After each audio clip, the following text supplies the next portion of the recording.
Hello, my name is Talisha Archambault, and I am your health education specialist.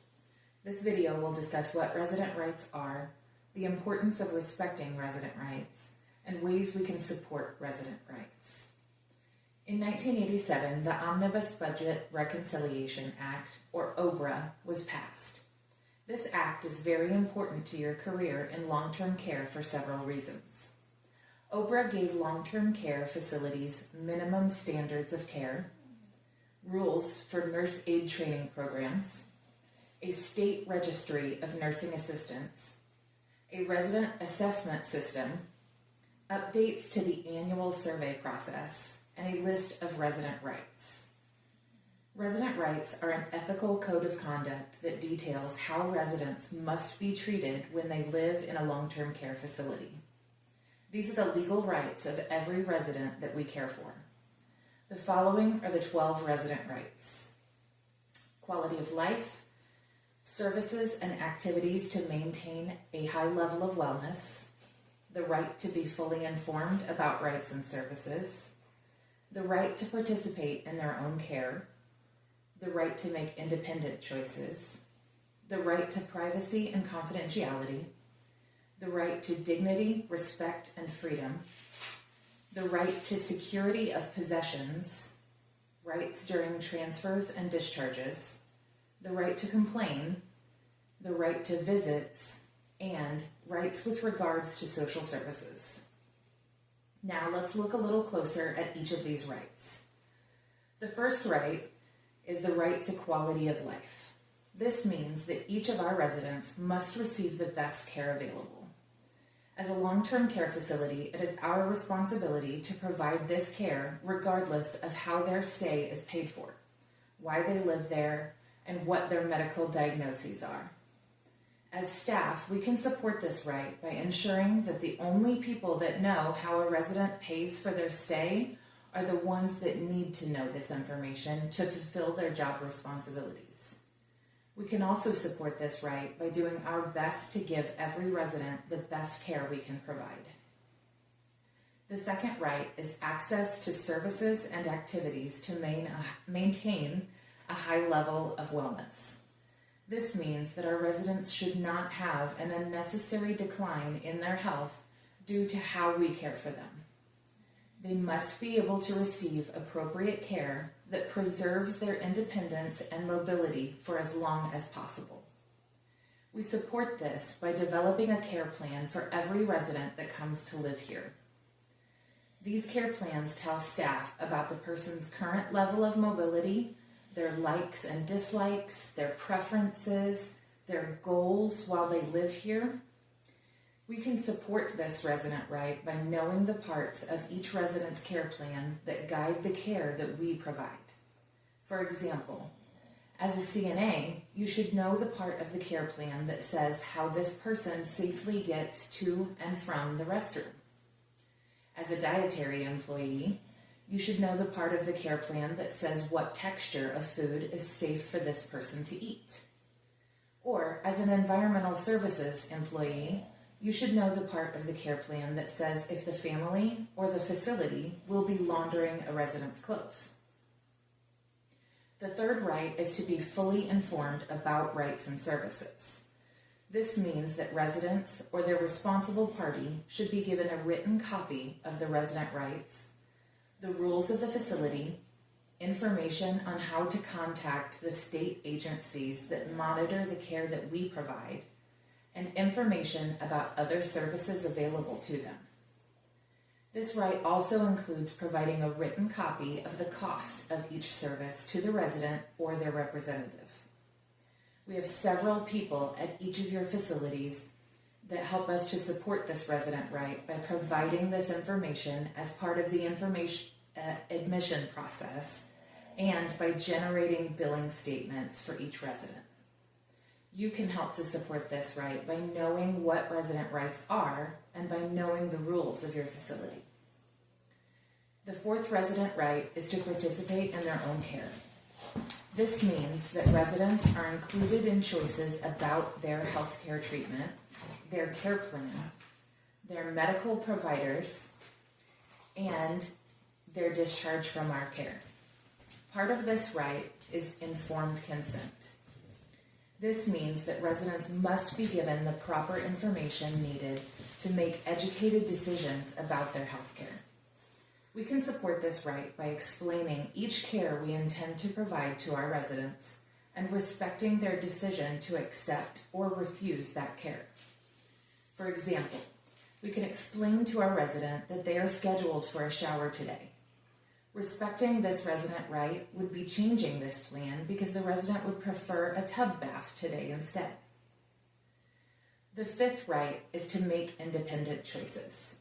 This means that residents are free to choose their healthcare providers, what treatments they will accept, what they would like to wear, their activities, what care they would like if they were no longer able to express their wishes, and whether to participate in groups or the voting process. We can support this right by offering our residents choices every day. This could be choices about which outfit they would like to wear, what snack they would like to eat, and if they would like their room curtains open or closed, or which activity they would like to attend. We can also support this right by honoring the resident's choice not to participate and their choice to change their mind. Another very important way that we can ensure that a resident's right to make independent choices is honored is by following their advance directives. Advance directives are legally binding documents that a person may choose to have in place in the event that they can no longer make healthcare decisions for themselves. There are two types of advance directives: a durable power of attorney for healthcare and a living will. A durable power of attorney for healthcare is the legal designation of someone else to make healthcare decisions for a person if they are no longer able to do so for themselves. This person may or may not be a family member. A living will is a legal document that states exactly what medical treatment a person would or would not like to have in the event that they can no longer voice those wishes. Both of these types of advance directives outline very personal healthcare decisions that cannot be influenced by anyone other than the person making these healthcare decisions in advance. Additionally, these directives can be changed or revoked by the person at any time, and they do not go into effect until the person is no longer able to make their own decisions. The sixth right is to privacy and confidentiality. This means that residents must be able to communicate with whomever they choose privately.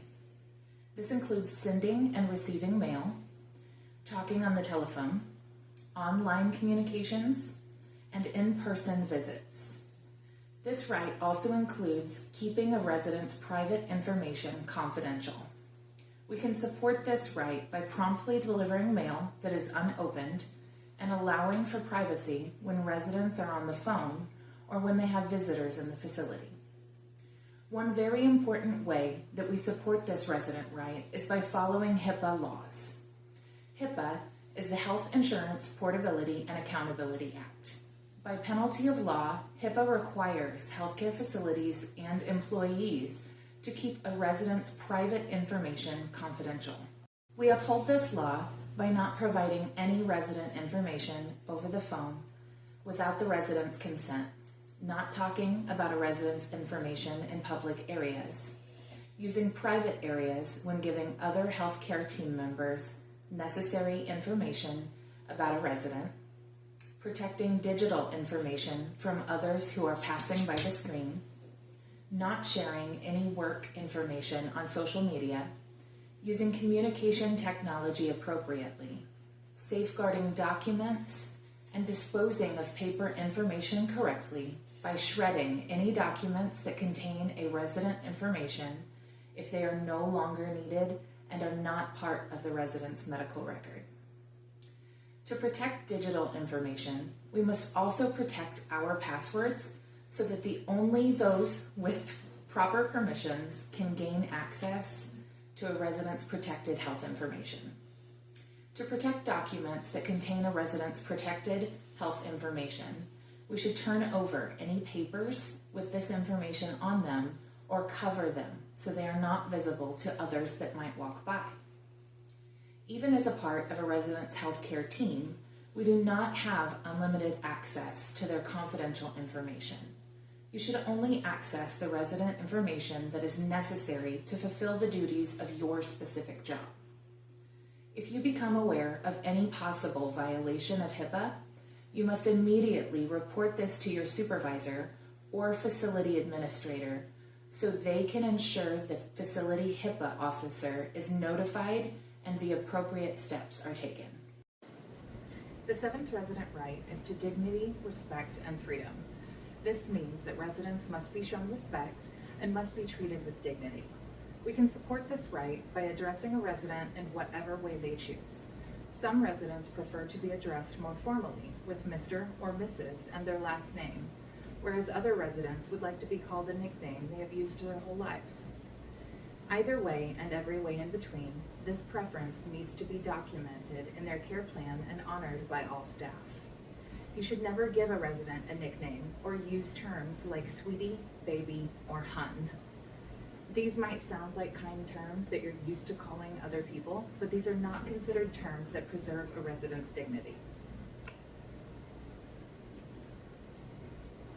The most important way we can support this resident right is by making sure residents are free from abuse and neglect. Neglect is the failure to provide the care that a resident needs, resulting in harm to the resident. Abuse is the purposeful mistreatment of a resident that causes harm. Abuse can be anything physical, such as hitting. It can be psychological, such as humiliating. It can be verbal, such as threatening. It can be financial, such as taking money from a resident's room, or it can be sexual, which is any form of non-consensual sexual contact. If you witness or suspect that a resident is being abused or neglected, you should first remove the resident from harm. We want to ensure that the resident is not subjected to any further mistreatment. When the resident is safe, you will immediately report the incident or suspicion to your facility abuse coordinator. The abuse coordinator for your facility is your administrator. If your administrator is not immediately available, then you will report to your immediate supervisor or charge nurse so that they can contact your administrator. The eighth right is security of possessions. This means that a resident must be able to have personal items without having them lost or stolen. Residents must be able to access their own money and financial records if they choose. They can also file a complaint if their property was used without their consent.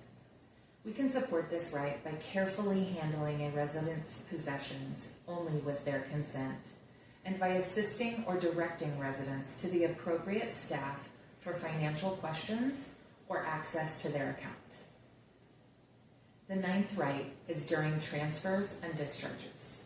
This means that residents must be notified of and consent to any change in their location. They can refuse to be transferred or discharged unless this is necessary for safety, financial, or health reasons. We can support this right by keeping residents informed and honoring their choice regarding room changes. We can also support this right by creating a discharge plan as soon as a resident is admitted, so everyone can collectively work toward the resident's discharge plan. The 10th right is to complain. This means that residents must be allowed to file a grievance or complaint without the risk or fear of a change in the quality of the care that they receive. We can support this right by promptly reporting a resident's concerns to the appropriate person and by addressing a resident's complaint quickly. The 11th right is to visits. This means that residents can receive visits from their friends, family, church, healthcare professionals, legal representatives, or anyone else without discrimination. We can support this right by respecting the privacy of a resident and their guests during visits. The 12th and final resident right is with regard to social services. This means that residents must be provided access to legal services, counseling, financial services, and other social services. We can support this right by promptly reporting such requests to the resident's nurse or someone in the social services department.